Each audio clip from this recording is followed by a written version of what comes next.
I hope you are doing well and staying safe. Okay बेटा, हम लोगों ने 2025 का जो न्यू सिलेबस आया है बायो का, वो स्टार्ट किया है चैप्टर नंबर 1 से। ठीक है, चैप्टर नंबर 1 का नाम है द साइंस ऑफ बायोलॉजी। ये बायोलॉजी क्या, कौन सी साइंस है? सबसे पहले बेसिकली बेटा हम लोग साइंस की डेफिनेशन पढ़ेंगे। साइंस क्या है? साइंस वर्ड जो है वो एक लैटिन वर्ड है जो कि किससे निकला है? साइंटिया। ठीक है, साइंटिफिक का मतलब क्या होता है? नॉलेज। अब knowledge in the form of observation भी हो सकता है और एक्सपेरिमेंट भी हो सकते हैं। बेसिकली बेटा साइंस हमारे पास एक सिस्टमेटिक वे है, एक सिस्टम से चलने वाले तरीका है कि हमने पहले किसी चीज को ऑब्जर्व किया, उस पर रिसर्च की, उसके बाद उस पर एक्सपेरिमेंट्स किए, फिर हमने उसका रिजल्ट निकाला। तो ये एक सिस्टमेटिक वे है जिसको साइंस बोला जाता है। ठीक है, science is all about explaining this mysteries, it's systematic way of studying the natural world through observation and experiment. ठीक है, ठीक है बेटा, आगे हम लोगों ने पढ़ना है बायोलॉजी। ठीक है, बायोलॉजी हमारे पास क्या है? जैसे हम लोगों ने, मैंने आपको बताया था कि साइंस जो है वो बेसिकली 3 ब्रांचेस पर डिवाइड की गई है, बायो, फिजिक्स एंड केमिस्ट्री। हम बायो के बारे में पढ़ रहे हैं। बायो बेटा 2 वर्ड्स पर मुश्तमिल है। ठीक है, 2 ग्रीक वर्ड पर, एक है बायोस और दूसरा है लोगोस। बायोस मीन होता है लाइफ और लोगोस मीन होता है स्टडी, यानी study of life is called biology. लेकिन बेटा ऐसा नहीं होता कि लिविंग ऑर्गेनिजम्स की ही लाइफ होती है, नॉन लिविंग ऑर्गेनिजम्स की भी लाइफ होती है। ठीक है, तो आप लोगों ने या इसमें जो है वो लिविंग और नॉन लिविंग ऑर्गेनिज्म दोनों के बारे में पढ़ना है। इसके अलावा बेटा हम लोग पढ़ेंगे स्ट्रक्चर, फंक्शंस और इंट्रैक्शन ऑफ लिविंग ऑर्गेनिज्म। आपस में लिविंग ऑर्गेनिज्म का जो ताल्लुक होता है उसके बारे में पढ़ेंगे। लिविंग ऑर्गेनिज्म और नॉन लिविंग ऑर्गेनिज्म का स्ट्रक्चर क्या होता है, उसका फंक्शन क्या है। ठीक है, इन तमाम चीजों के बारे में स्टडी करेंगे। तो बेसिकली आप लोगों ने ये इसकी डेफिनेशन है जो कि एक मोस्ट इंपॉर्टेंट शॉर्ट क्वेश्चन है। ठीक है, अब हम लोगों ने पढ़ना मेजर फील्ड ऑफ बायोलॉजी। ठीक है, अब यहाँ पर एक क्वेश्चन आता है, how many fields of biology? Biology की कितनी major field? How many major fields of biology? ठीक है, there are 3 major fields of biology, that is called zoology, botany and microbiology. zoology, ठीक है, zoology is the study of animals.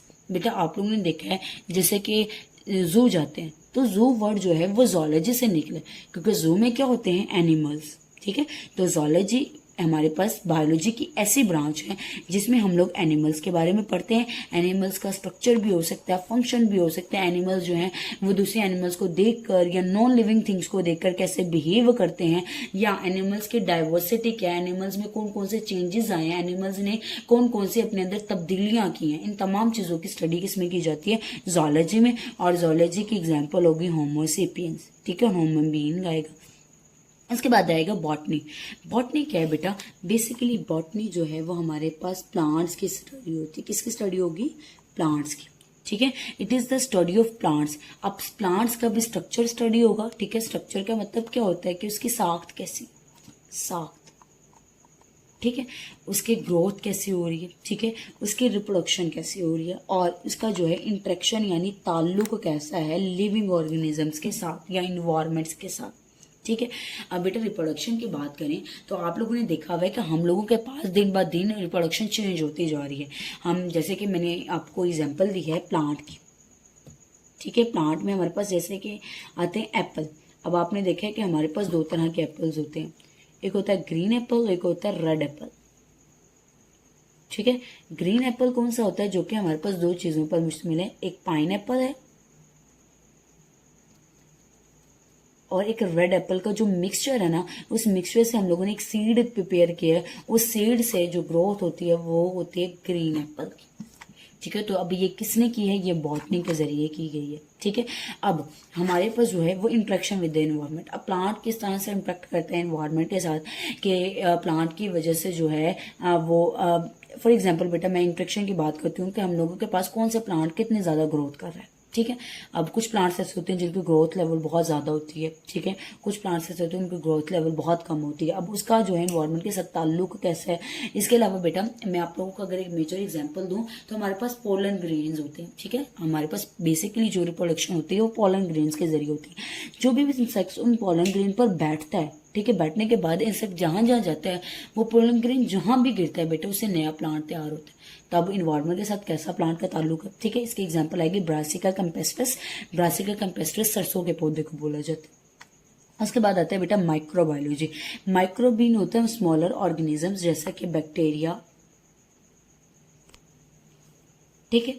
अब the study यानी कि मुताला करना ऑफ माइक्रो ऑर्गेनिज्म, छोटे जानदारों का, सच एज बैक्टीरिया, जैसे कि बैक्टीरिया माइक्रो ऑर्गेनिज्म है, इज कॉल्ड माइक्रोबायोलॉजी। यानी माइक्रो ऑर्गेनिज्म के बारे में स्टडी करना, उनकी जो है वो किस तरह से बिहेव करते हैं, उनकी वजह से हमारे लिए फायदा क्या हो रहा है, इन तमाम चीज़ों की स्टडी करना माइक्रोबायोलॉजी कहलाता है, ठीक है। एग्जाम्पल के तौर पर आपके पास वायरस आ गया। उसके बाद है बेसिक, हमारे पास सब फील्ड्स क्या हैं, ठीक है, ये हमारे पास मेजर फील्ड्स थी। आगे हम लोगों ने पढ़ना है सब फील्ड्स, जो कि मोस्ट इंपॉर्टेंट शॉर्ट क्वेश्चंस आते हैं, तो आप लोगों ने इनको बहुत अच्छे से समझना है ताकि आप लोगों के तमाम कॉन्सेप्ट क्लियर हो जाए। बेटा मॉर्फोलॉजी हम लोग करते हैं forms of structure of organism, क्या हमें कोई भी ऑर्गेनिज्म किस तरह से नजर आ रहा है वो इसके बारे में स्टोरी, ठीक है। The study of the form and function of organism, ठीक है। अब आउटर वर्ड जो हो रहे हैं, जैसे कि उसकी शेप कैसी है, उसका कलर कैसा है, उसका पैटर्न कैसा है, वो किस तरह से दिख रहा है हमें।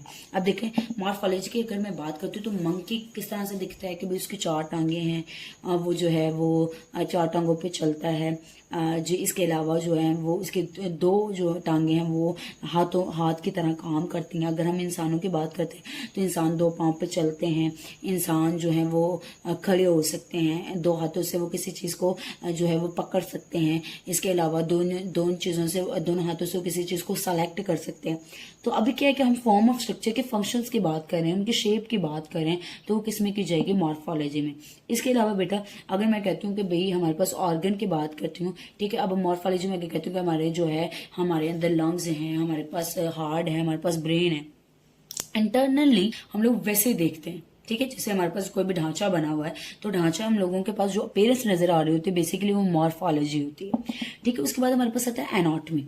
एनाटॉमी क्या है बेटा, एनाटॉमी हमारे पास ऐसी ब्रांच है बायोलॉजी की जिसमें हम इंटरनल स्ट्रक्चर्स के बारे में पढ़ते हैं। इंटरनल स्ट्रक्चर्स के जो वो ह्यूमन से रिलेटेड भी हो सकते हैं, जैसे कि अगर मैं बात करती हूँ स्टमक की, स्टमक में जी डाइजेशन कैसे हो रही है, उसमें ऑब्जर्वेशन कैसे हो रही है, ठीक है, उसमें कौन कौन से एंजाइम्स रिलीज हो रहे हैं। अब क्या कि हम इंटरनली मॉर्फोलॉजी में हमने बस देखा था कि भाई लंग्स भी होता है, हमें नहीं पता अंदर क्या हो रहा है, लंग्स के अंदर क्या होता है, स्टमक। अब एनाटॉमी में बेसिकली आपने इंटरनल स्ट्रक्चर्स के बारे में पढ़ना होता है, ठीक है। अच्छा बेटा अब हमारे पास जो 3rd ब्रांच आती है वो है फिजियोलॉजी। फिजियोलॉजी हमारे पास बायोलॉजी की ऐसी ब्रांच है जिसमें फंक्शनिंग ऑफ बॉडी पार्ट के फंक्शंस के बारे में पढ़ना होता है, ठीक है। जैसे कि बेटा आप लोग के पास एग्जांपल दी गई है blood circulatory system. Blood circulatory system क्या है कि ब्लड के जरिए हम ऑक्सीजन को कैसे ट्रांसफर करते हैं, हम न्यूट्रॉन्स को कैसे ट्रांसफर करते हैं, ठीक है। अब देखें ब्लड सर्कुलेटरी सिस्टम, अब डायरेक्टली आपको पता है कि हमारी जो हम सांस लेते हैं ऑक्सीजन जो है वो डायरेक्टली हमारे लंग्स में जाती है। अब लंग्स से ब्लड उसे किस तरह से ऑब्जर्व कर रहा है, उसे कैसे सेल टू सेल जो है वो ट्रांसफर कर रहा है, हर एक सेल तक किस तरह से ऑक्सीजन पहुंचाई जा रही है, ठीक है। अब इसके अलावा हम लोग बात कर लेते हैं अगर न्यूट्रिएंट्स की बात करते हैं, अब आपको पता है कि तमाम के तमाम फूड जो है वो स्टमक में जाती है, स्टमक में डाइजेशन का अमल होता है, वहां हमारे पास ग्लूकोज बनती है, ग्लूकोज जो है वो किस तरह से ब्रेन तक पहुंचाई जा रही है, किस तरह से आइज तक पहुंचाई जा रही है, किस तरह तक एवरी सेल तक पहुंचाई जा रही है, उन तमाम चीजों की स्टडी किसमें की जाएगी बेटा, फिजियोलॉजी में, ठीक है। नेक्स्ट हमारे पास कहलाता है histology. Histology is the study of tissues के बारे में स्टडी करना, ठीक है। अब बेटा टिश्यूज जो हैं वो हमारे पास स्पेसिफिक होते हैं, जैसे मस्कुलर टिश्यू है आपके पास, नर्व टिश्यू है हमारे पास, ठीक है। मस्कुलर टिश्यू यानी कि आपका जो गोश्त वाला हिस्सा है वो मस्कुलर टिश्यू कहलाता है। नर्व टिश्यू जो क्या है जो हमारे पैगाम को एक जगह से दूसरी जगह लेकर जाता है, ठीक है।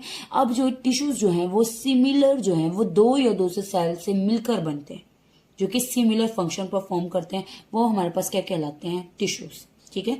ग्रुप ऑफ सेल्स जो होते हैं 2 या 2 से ज्यादा, ये ग्रुप ऑफ सेल्स जो हैं वो फॉर्म बने और जो है वो सिमिलर फंक्शन परफॉर्म करें, तो बेसिकली वो किसकी डेफिनेशन होगी, टिश्यूज की, ठीक है।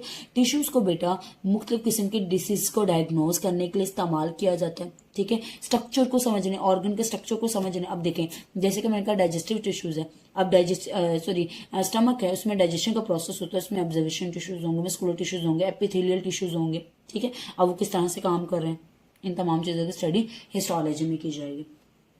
ठीक है। आगे बेटा आता है हमारे पास cytology. Cytology is the study of cells. Cells से रिलेटेड जितनी भी स्टडी है, अब सेल्स की इंटरनल स्टडी भी हो सकती है, ठीक है। अब सेल्स में ऑर्गेनेलीज कौन कौन सी हैं, वो ऑर्गेनेलीज क्या क्या फंक्शन परफॉर्म करती हैं, ठीक है। अब सेल्स, अब बेटा एक मोस्ट इंपॉर्टेंट एमसीक्यूज आता है बिल्डिंग ब्लॉक ऑफ लाइफ। हमारी जिंदगी का सबसे अहम तरीन हिस्सा जो है वो सेल है। हमारा हर एक चीज, हमारी बॉडी जो है वो 30 ट्रिलियन सेल्स पर मुश्तमिल होती है, ठीक है। अब इसमें हम लोग जो है मैकेनिज्म यानी काम किस तरह से करता है, फंक्शन किस तरह से परफॉर्म करता है, किस ऑर्गेनेलिज पर मुश्तमिल है, इन तमाम चीजों की स्टडी जो है वो साइटोलॉजी में की जाती है। अच्छा बेटा, बेसिकली हम लोगों ने एमसीक्यूज देखे, मोस्ट इंपॉर्टेंट एमसीक्यूज है कि हमारी बॉडी कितने सेल्स पर मुश्तमिल होती है, 30 ट्रिलियन सेल्स पर, और हर एक सेल जो है वो वैरायटी ऑफ सेल टाइप्स पर मुश्तमिल होता है और यूनिक फंक्शन परफॉर्म करता है, ठीक है। वैरायटीज ऑफ स्ट्रक्चर्स पर मुश्तमिल होता है और वो यूनिक फंक्शन परफॉर्म करता है, ठीक है। इसके बाद आता है मॉलिक्यूलर बायोलॉजी। मॉलिक्यूलर बायोलॉजी क्या है? अच्छा बेटा, मॉलिक्यूलर बायोलॉजी, ठीक है, नाम से इंडिकेट हो रहा है, molecular mean molecules, biology mean life के बारे में, ठीक है। लिविंग ऑर्गेनिजम्स भी बोल सकते हैं आप। लिविंग ऑर्गेनिजम्स में बेसिकली हमारे पास मॉलिक्यूल्स का जो किरदार है, मॉलिक्यूल्स जो बिहेव करते हैं, मॉलिक्यूल्स का जो फंक्शन है, वो बेटा मॉलिक्यूलर बायोलॉजी कहलाता है, ठीक है। मॉलिक्यूलर बायोलॉजी में हमारे पास आता है कार्बोहाइड्रेट्स, प्रोटीन्स, लिपिड्स और न्यूक्लिक एसिड, ठीक है। अब इसमें बेटा आप लोग का प्रोसेस भी पढ़ा जा सकता है कि मॉलिक्यूल का प्रोसेस क्या है, उसके डेवलपमेंट क्या है। अब बेटा मॉलिक्यूल्स जो हैं वो in the form of drugs भी हो सकते हैं, मेडिसिन के थ्रू भी आप लेते हैं अपने बॉडी में। हमें फीवर हो गया तो हम लोग कुछ मेडिसिन ले रहे हैं, तो वो मेडिसिन क्या है, बेसिकली मॉलिक्यूल्स हैं। अब वो मॉलिक्यूल्स आपके, वो मेडिसिन आपके बॉडी पर क्या असर कर रहा है, कुछ लोगों को जो है वो रिएक्ट भी कर जाती है मेडिसिन, कुछ लोगों को बेनिफिट्स इफेक्ट भी देती हैं, ठीक है। अब वो क्यों रिएक्ट कर रही है, किस वजह से रिएक्ट कर रही है, तमाम चीजों की स्टडी क्योंकि इसमें की जाती है मॉलिक्यूलर बायोलॉजी में। अच्छा बेटा, नेक्स्ट हमारे पास होता है एम्ब्रियोलॉजी। एम्ब्रियोलॉजी क्या होता है? एम्ब्रियो से रिलेटेड स्टडी होती है। एम्ब्रियो क्या है भाई? एम्ब्रियो हमारे पास बेसिकली इनिशियल हमारे पास एग होता है, फर्टाइल एग होता है, जो किस में काम करता है, प्रोडक्शन या डेवलपमेंट ऑफ ऑर्गेनिज्म के बारे में। किसके बारे में? डेवलपमेंट या ग्रोथ ऑफ ऑर्गेनिज्म के बारे में, ठीक है। अच्छा बेटा, कि हमारे पास बेसिकली जो है वो ऑर्गेनिज्म किस तरह से बनता है, ठीक है। एम्ब्रियोलॉजी जो है वो एक ऐसा प्रोसेस है जिसमें development of organism for fertile egg. Fertile egg क्या है? एम्ब्रियो है, ठीक है। एम्ब्रियो से किस तरह से जो है वो ऑर्गेनिज्म बन रहा है, उन तमाम चीजों की स्टडी। अच्छा बेटा, अक्सर आप लोगों ने सुना है कि हमारे पास कुछ बच्चे ऐसे होते हैं कि वो पैदाइशी जो हैं वो अब नॉर्मल होते हैं, ठीक है, या तो उनका ब्रेन सही से काम नहीं करता, वो चल फिर नहीं सकते, तो क्या होता है कि उनके एम्ब्रियो डिफेक्टेड होता है, उनका फर्टाइल एग डिफेक्टेड होता है, ठीक है। इसके अलावा बेटा हमारे पास हर एक स्टेज पर, जैसे कि 9 मंथ की प्रेगनेंसी होती है, हर एक स्टेज पर जो है वो ऑर्गन की जो है वो हो सकता है 40 डेज के बाद हार्ट की जो है वो डेवलपमेंट स्टार्ट हो, उसके बाद जो है ब्रेन के, तो वो डेवलपमेंट जो हो रही होती है ना वो भी एम्ब्रियोलॉजी के जरिए हो रही होती है। एम्ब्रियोलॉजिस्ट जो होते हैं वो आपको बता रहे होते हैं, गायनाकोलॉजिस्ट आपको बता रहे होते हैं कि आपके जो है वो जो आने वाला जो ऑर्गेनिज्म है उसकी ग्रोथ किस तरह से हो रही है, ठीक है। और इसके अलावा उनको लिए कुछ ना कुछ मेडिसिन, जैसे कि कुछ लोग जो हैं वो नॉर्मल होते हैं, उनको मेडिसिन प्रेफर की जाती हैं, आप ये मेडिसिन खाएं तो इस तरह का ट्रीटमेंट कराएं तो आप लोगों का जो है वो ये बच्चा ठीक हो सकता है। तो ये क्या है कि एम्ब्रियोलॉजी के जरिए की जाती है। नेक्स्ट बेटा आता है आप लोगों के पास जेनेटिक्स। जेनेटिक्स क्या होता है? जेनेटिक्स बेटा हमारे पास transfer of characteristics from parents to offspring होता है, ठीक है। हमारी जो पेरेंट्स से जो कैरेक्टरिस्टिक्स हमें मिल रही है ना, उन चीजों की स्टडी जो है जेनेटिक्स में की जाती है। अगर मैं मिसाल के तौर पर आपको सिंपल लैंग्वेज में समझाना चाहूँ तो बेटा आपने अक्सर सुना हुआ है कि हमें लोग देखकर, हम उन्हें पता भी नहीं होता हम कौन है, तो हमें देख के कहते हैं कि ये जो है ये फलाने की बेटी है या बेटा है। तो क्या होता है कि हमारी बोलने का स्टाइल या हमारे चलने का स्टाइल जो है ना वो हमारे पेरेंट्स जैसा होता है।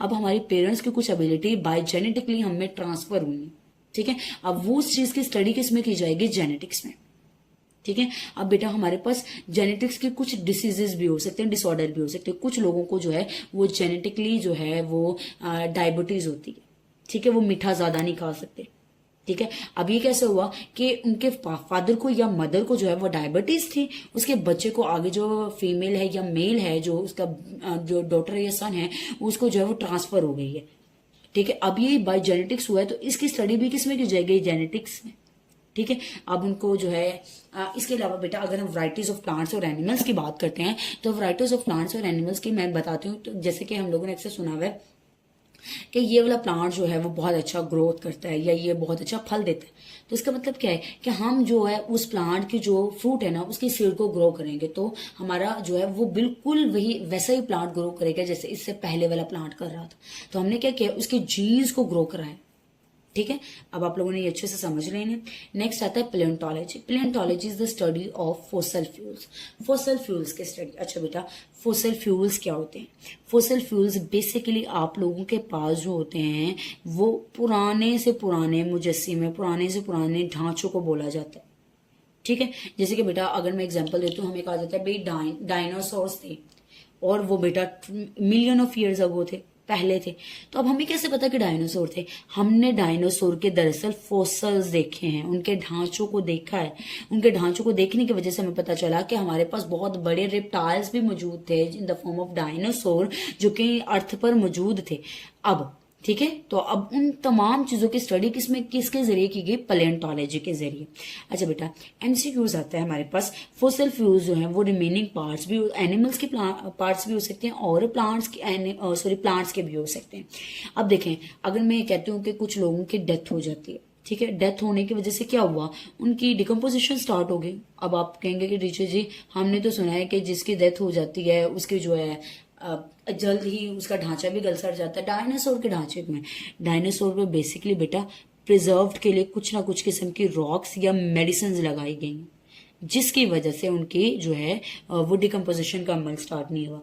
जैसे कि अक्सर बेटा आप लोगों ने सुना है कि कुछ लोग ऐसे होते हैं जिनके बाहर के ममालिक में डेथ हो जाती है।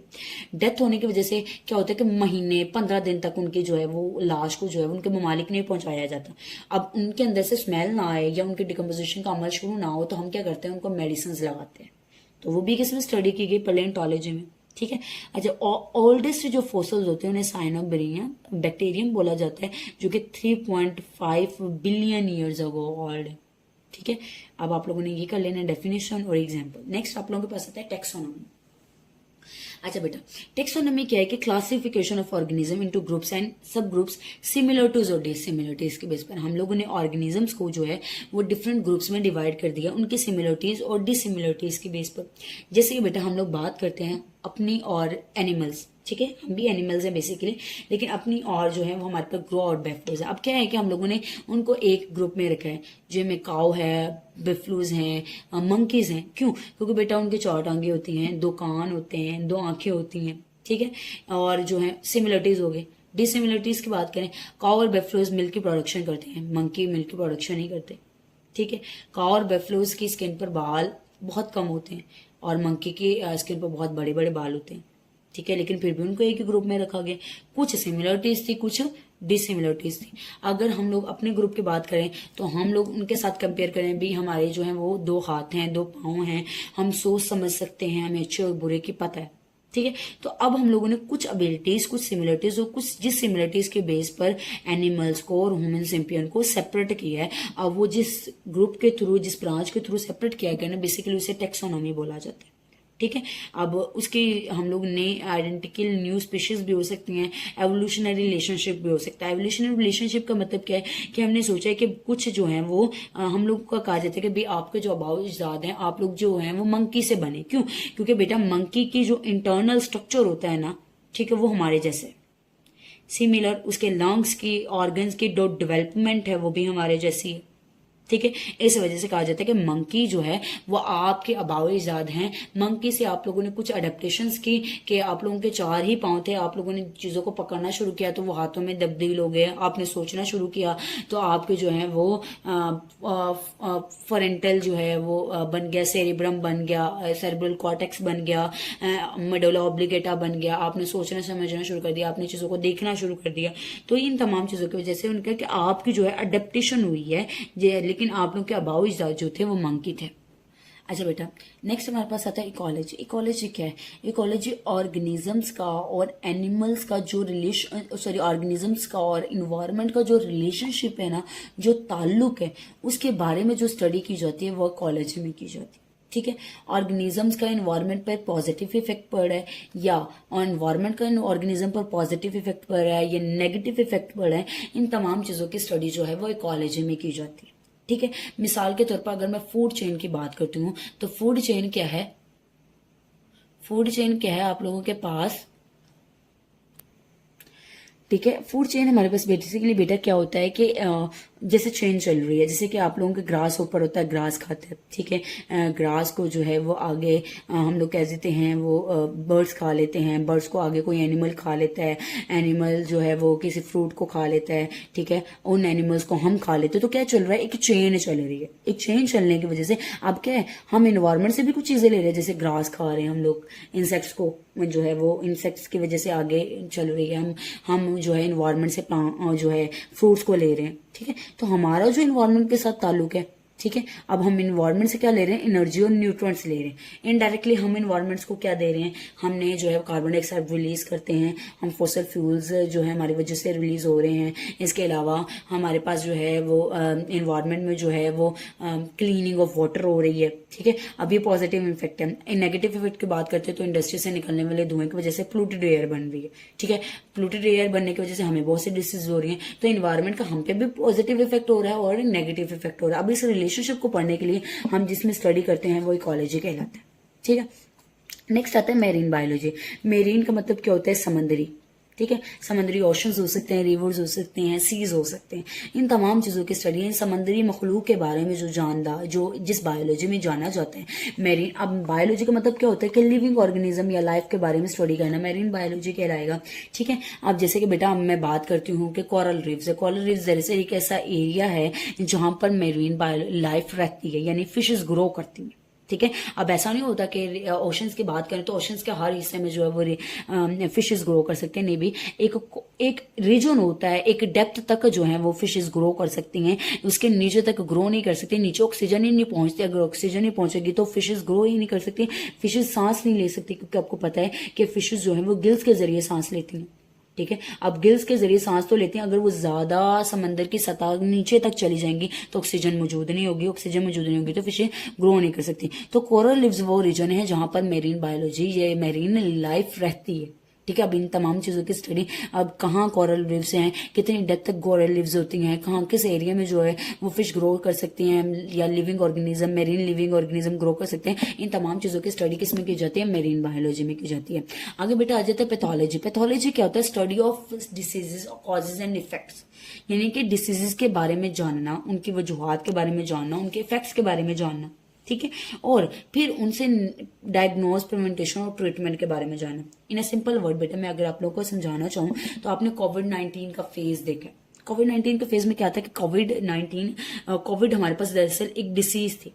ठीक है, अब उसकी वजूहत हमें बताएगी कि ये जो है वो आपके पास हवा में जो है एक वायरस है, उस वजह से हो रही है। इफेक्ट बताएगी कि आपको जो है वो कफ हो सकती है, आपको जो है वो नजला हो सकता है, इसके अलावा आपके जो है वो बॉडी पर स्पॉट्स बन सकते हैं। ठीक है, फिर हमें डायग्नोसिस बताएगी, वजूहत बताएगी, उसके बाद हमें प्रिवेंटेशन बताएगी कि आप लोगों ने मास्क पहनना है, आपने खुली हवा में सांस नहीं लेना, आपने जो है 1 नॉन पर्सन से मिलना नहीं है गले। ठीक है, प्रिवेंटेशन फिर हमें ट्रीटमेंट भी बता दिया गया कि बेटा ट्रीटमेंट क्या था कि हमारे पास जो है वो वैक्सीन तैयार की गई थी। वैक्सीन क्या थी कि हम वैक्सीन एक इंजेक्शन था जो हमारी बॉडी में इंजेक्ट किया गया था, बेसिकली वो हमारे पास एक ट्रीटमेंट था। अब उस वैक्सीन को जिस प्रोसेस के थ्रू तैयार किया गया था ना वो पैथोलॉजी था। ठीक है, अब हमें कैसे पता चला, वो पैथोलॉजी के जरिए पता चला। ठीक है, इसके अलावा बेटा अगर मैं आप लोगों को एक और एग्जांपल दूं, कैंसर है। ठीक है, अब कैंसर किस वजह से होता है, अल्ट्रावायलेट रेडिएशंस की वजह से। अल्ट्रावायलेट रेडिएशंस कहाँ से आती हैं, सन से आती हैं। सन से आने वाले अल्ट्रावायलेट रेडिएशंस जैसे व्हाइट ब्लड सेल्स से टकराती हैं, व्हाइट ब्लड सेल्स की ग्रोथ में इंक्रीज हो जाती है, इंक्रीज होने की वजह से जो है वो ट्यूमर बन जाता है। ठीक है, कैंसर से क्या बना, हमारी बॉडी में व्हाइट ब्लड सेल्स की मिकदार बढ़ गई, व्हाइट ब्लड सेल्स की मिकदार बढ़ने की वजह से ट्यूमर बन गया। ट्यूमर हमारे पास बेसिकली कैंसर है। अब वो किस वजह से हो रहा है, उससे कैसे बचा जा सकता है, इन तमाम चीजों की स्टडी किसमें की जाएगी, पैथोलॉजी। ठीक है, आगे है इम्यूनोलॉजी। इम्यूनोलॉजी क्या है बेटा, immunology is the study of immune system and role against diseases. ठीक है, इम्यून सिस्टम के बारे में स्टडी और उसका हमारी बीमारियों के बारे में कैसे जो है हम लोग कैसे बीमारियों से लड़ सकते हैं। इम्यून सिस्टम बेटा होता क्या है, बीमारियों से लड़ने वाला जो सिस्टम होता है ना उसको इम्यून सिस्टम यानी डिसीज प्रिवेंटेशन सिस्टम जो होता है हमारी बॉडी में, उसको इम्यून सिस्टम बोला जाता है। ये हमारे किरदार है डिसीजेस से रिलेटेड। अक्सर आपने सुना है कि कुछ लोगों को जो है वो बीमारी बहुत जल्दी हो जाती है, ठीक है, और कुछ लोगों को बीमारी बहुत जल्दी नहीं होती। अब जिन लोगों को बीमारी जल्दी हो जाती है उनका इम्यून सिस्टम बहुत कमजोर होता है, ठीक है, और जिन लोगों को बीमारी जल्दी हो नहीं होती उनका इम्यून सिस्टम स्ट्रांग होता है, ठीक है। तो अब क्या है कि इम्यून सिस्टम आप की डिपेंड करता है कि आपने किस तरह के एनवायरनमेंट में सरवाइव किया हुआ है। जो लोग बचपन में मिट्टी में खेलते थे बेटा, उनका इम्यून सिस्टम बहुत ज्यादा स्ट्रांग होता है, क्योंकि उन्होंने बचपन में ही अपने अंदर बहुत से ऐसे जरासीम को इंजेक्ट किया हुआ है, उनसे जो है फाइट किया हुआ है, जिसकी बेस पर उन्होंने बहुत सी बीमारियों से लड़ा हुआ है, ठीक है। तो आप लोगों ने ये डेफिनेशन करनी है और ये एग्जाम्पल करनी है। उसके बाद आता है फार्माकोलॉजी। फार्माकोलॉजी बेटा क्या है? फार्मा जो है वो मेडिसिन है। फार्मा बेसिकली मेडिसिन को बोला जाता है। और आप लोगों ने अक्सर मेडिकल स्टोर के नाम सुने हुए हैं, फार्मेसी, ठीक है, वो फार्माकोलॉजी से नाम निकला है, ठीक है। फार्माकोलॉजी हमारे पास बायोलॉजी की ऐसी ब्रांच है जिसमें हम ड्रग्स मैंने आपको बताया था बेटा, ड्रग्स मेडिसिन को बोला जाता है। ड्रग्स के इफेक्ट्स के बारे में स्टडी की जाती है कि उसका हमारी जिंदगी पर क्या असर हो रहा है, हमारी बॉडी पर क्या असर हो रहा है। कुछ लोगों का आपने सुना है कि भाई बेटा कुछ लोग मेडिसिन खाते हैं तो उसका जो है वो उनको रिएक्ट कर जाती है। होता क्या है कि जो उस मेडिसिन में जो भी उनके अंदर न्यूट्रिएंट्स या सब्सटेंसेस मौजूद होते हैं ना, वो उनकी बॉडी के साथ रिएक्ट कर जाते हैं, उनके इम्यून सिस्टम के सेल्स के साथ रिएक्ट कर जाते हैं, जिसकी वजह से उनकी बॉडी पर रैशेस बन जाते हैं, ठीक है। अब एंटीबायोटिक्स तैयार की जाती हैं किल करने के लिए बैक्टीरिया को। बैक्टीरिया क्या होता है बेटा? आप लोग जैसे हम लोग अक्सर स्ट्रीट फूड खा लेते हैं, गोलगप्पा या वड़ा पाव जो भी खाते हैं, तो हमारी बॉडी में जो है वो बैक्टीरिया इंजेक्ट हो जाते हैं स्टमक में इंजेक्ट होने की वजह से आपको जो है वो जो है स्टमक की बीमारी हो जाती है। आपको जो है वो फॉर एग्जाम्पल आपको पेचिस लग गए, ठीक है, आपका पेट खराब हो गया, आपको लूज मोशन लग गए, ठीक है। तो अब क्या होगा कि आप किसी न किसी किस्म की मेडिसिन खाएंगे जिसकी वजह से आपका बैक्टीरियल इन्फेक्शन जो है, बैक्टीरिया जो है वो डिके हो जाएगा और आप बिल्कुल सही नॉर्मल ग्रो कर पाएंगे, ठीक है। तो बेटा अगर आप लोग का इस लेक्चर से रिलेटेड कोई सवाल हो तो कमेंट बॉक्स में जरूर पूछिएगा, और अगर आपको कोई टॉपिक समझ ना आया हो तो आप लोग कमेंट बॉक्स में पूछ सकते हैं। मैं इंशाल्लाह कोशिश करूंगी कि आपको वो टॉपिक समझा सकूं। और प्लीज आप मेरे चैनल को सब्सक्राइब कीजिएगा, क्योंकि आप अगर सब्सक्राइब करेंगे तभी मैं आगे जो है वो लेक्चर 1 बाय 1 दे सकती हूँ आगे। और प्लीज आप लोग कमेंट जरूर कीजिएगा, लाइक को शेयर कीजिएगा, और शेयर आप अपने दोस्तों को जरूर कीजिएगा ताकि दूसरे लोगों की भी मदद हो सके। Thank you so much.